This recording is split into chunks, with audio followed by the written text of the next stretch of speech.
A 29-year-old man who admitted he set a fire that left almost 80 people homeless and caused more than $1 million in damage will be spending more than a decade in prison. News 4's Ali Ingersoll tells us Jonathan Jimenez broke down in court as he learned his fate.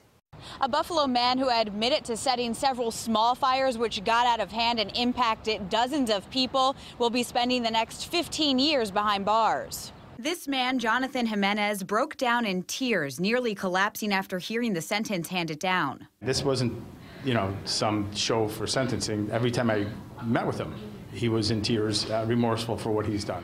The 29-year-old, originally from Puerto Rico, admitted to setting fire to clothing items inside of a closet of an apartment in this complex on Lafayette.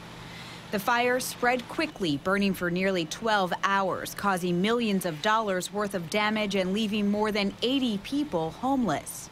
Our cameras weren't allowed in court, where Jimenez made a statement apologizing to the people impacted and once again admitting to his role in the massive fire. He has some mental health issues that need to be addressed. On the day of the fire, Jimenez told investigators he had been abusing crack cocaine and drank several bottles of brandy that day.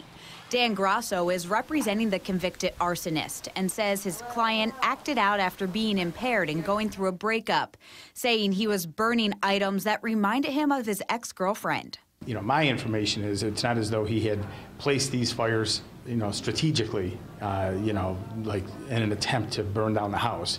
It was just things that had meant something to him and her, and that's it, and it was obviously a foolish act on his part that caused pain to a lot of people, and he's very remorseful for that. Jimenez's attorney says they'll definitely be filing an appeal. They have 30 days to do that. Reporting from downtown Buffalo, Ali Ingersoll, News 4.